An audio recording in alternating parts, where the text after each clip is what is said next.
Sue, why don't you read from that red booklet there, Pioneer Tales of Burnett County, and then read about the Webb Lake section in particular, will you? Okay. Marshland Township, Burnett County. Later, Webb Lake became a part of the township of Menon, then Jackson. Our town board members, including George A. Knutson, chairman, O.M. Thatcher, clerk, and others, walked to board meetings at the Orange School in the town of Menon. At least once they caught a ride partway home with Mr. Carruthers. On June 6, 1906, while attending a town board meeting, a devastating tornado hit our town. A Mr. G. L. Miller, postmaster and merchant at Ashland, wanted to separate Jackson into several townships, and he chose to name them after generals and politicians. He decided to call the 4 townships involved Scott, Rusk, Swisk, and Harrison. Our people living in what was to be Harrison didn't propose to accept that name. They drove to Grantsburg and were successful in getting Harrison changed to Webb Lake, which was on the old map and named after a Mr. Webb, an early logger. Sue? We later became Webb Lake. What do you know about that early logger, Dad? Webb? Or trapper? Was he a trapper or logger or both? Or Trapper came down, clean down from Superior. by what? By I mean, water. did he have canoes, or I mean, how did he get here? Well, means of transportation was what? Water, he came down by water. Yeah. He bought fur from the Indians up there on Schaefer's place. Okay. Now there's a marker over there on Schaefer's property where he had his hut in the ground or something. Yeah, there's a marker there. Would he build in a There's bank, didn't he? There's a hollow there yet where he had his cellar, Yeah. where he lived in there. How long was he here? Oh, I guess he bought fur for several years. Well liked then? I Fair guess so. trader? Yeah. How long would he be here till? I mean, would he come around? He'd come in the fall, buy fur, and he'd stay all winter. How would he live? I mean, just venison and I suppose. bring supplies with him, would he? And then he'd Mostly, leave in yeah. the spring? Leave in the spring, yeah. How, in relationship to the time here, what said in this meeting they had that was in, well, where, I don't know what it was, but how long after he came did they just decide to call him Webb Lake? Webb Lake, then, Yeah, how many years though? Had he been dead many years, or Who, this Mr. Webb? well, he didn't stay here. No, but it said they had this town meeting in 1906, and then they decided to name it Webb Lake Webb after Lake. this early logger. How many years did you think before 1906 he'd been here? 20 years? Well, the Mackey Lumber Company logged through here first. But what years? He was not part of that, though, was he? No, But what years do you think he was here? Well, must have been the late 1890 or something? 1890, something Okay. like that, yeah. Mr. Carruthers and G.E. Miller criticized each other on political issues. They took turns writing articles in the county paper for its readers to enjoy. O.M. Thatcher, in addition to being town clerk, was justice of the peace for many years. He married several couples, including Fred and Effie Marsh, Leo McElroy, 2 Cadet girls, and others, in addition to his other justice duties. O.M. Thatcher's wife, Sarah, was a school teacher in the town for many, many years. Their daughter, Hazel, in addition to teaching school, was county supervisor of the schools for Burnett County under O.H. Casper, superintendent from 1922 to 1928. Now, Thatcher, where did he come from? I think Thatcher came from Iowa.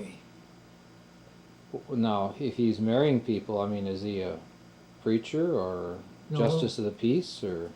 Well, he was justice of the peace. The Yeah. town voted him for justice of the peace. That's what it says. Oh, read. okay, I missed that. Huh. And now Hazel Thatcher was your teacher for a while, wasn't she? Not or? mine, no.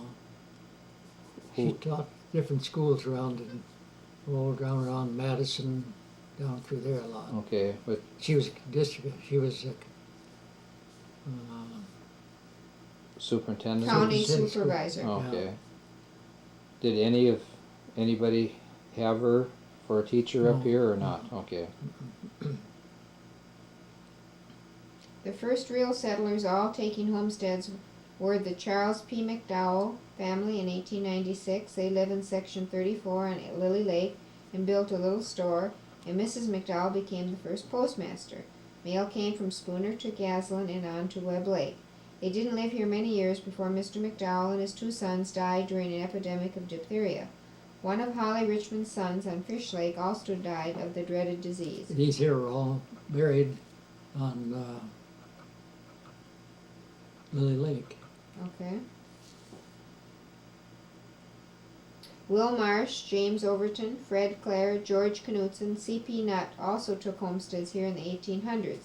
Mr. Knutson came from St. Croix Falls in a covered wagon, leading a cow, and settled in Section 10.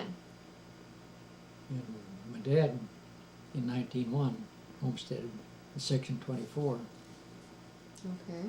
Now, C.P. Nutt, is that Charlie That's Nutt? Charlie Nutt's dad. Oh, what was his name then? C.P. C.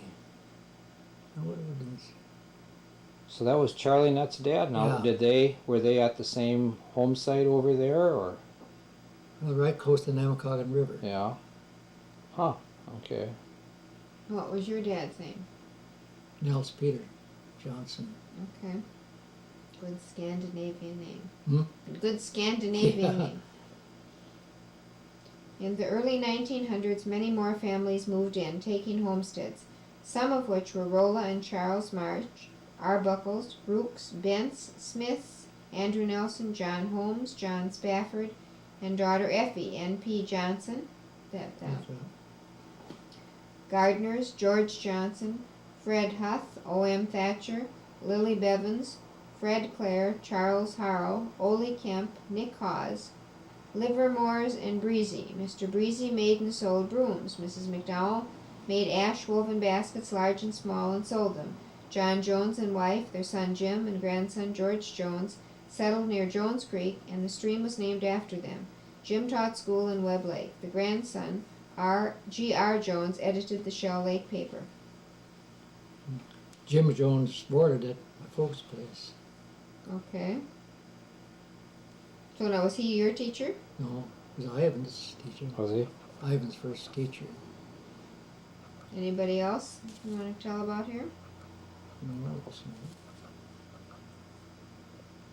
The Thatcher children took milk in 1-gallon syrup pails with covers on them to the Jones family and were treated to chocolate cake or cookies and sometimes an apple. All luxuries in those days. Apple was a luxury? Oh yeah. As was chocolate cake. Let me see.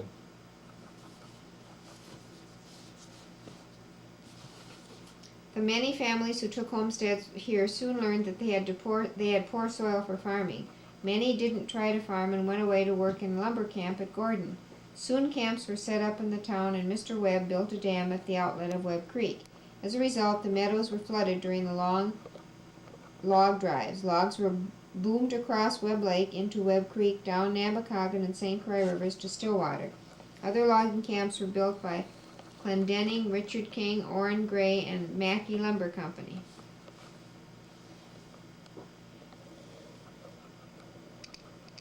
Okay. Tommy Thompson from Barron, Wisconsin made the rounds to the lumber camps with a St. Bernard dog and a toboggan. He sold watches in this town to the lumberjacks. We had a picture of that. Burnt up, of course. Of Tommy Thompson Yeah. and his His dog? yeah. Huh. And he bought a watch from him. Yeah.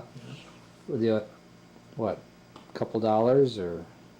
I guess the thing you saw watches was about $1. Yeah. That was the dog's name, remember?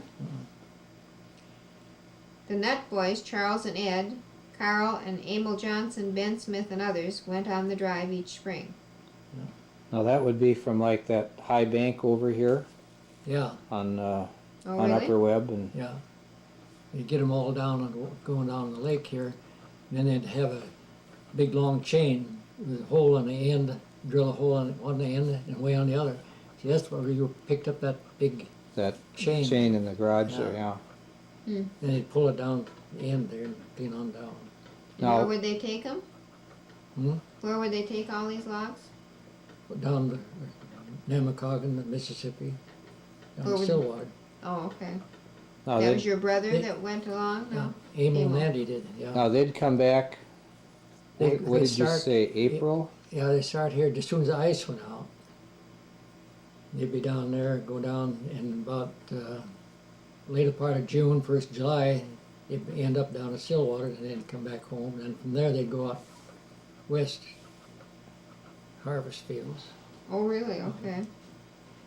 Yeah, how much money would they come back with after the log drive? Oh, I don't know, they'd probably make about $35 a month in board. Yeah, And they saved up all that money, and then they bought the store, did they? Webb Lake, yeah. Your brothers. Mhm. Fred Huff published the Grantsburg Journal, later moving his family to Grantsburg. Youth. Youth, okay. That was, they call that the journal then. My dad would, see, he was proven up. He had to live 5 years, or 3 years, or 5 years on the property. And he'd come out here with his family in the summertime. My dad would go down and get him, bring him out here, the family. And in the fall, when school started again, he'd bring him back down to Grantsburg. Oh. Where did he live here? Youth, right next to my dad's farm. Now, Okay. you say proving up, Yeah. that meant he got the land by homesteading it Homesteading it, and yeah. residing there Yeah. so many months You a have year? you have to live there so much and then have so many acres broke up. Yeah, 3 to 5 acres it would be. to break up and Yeah.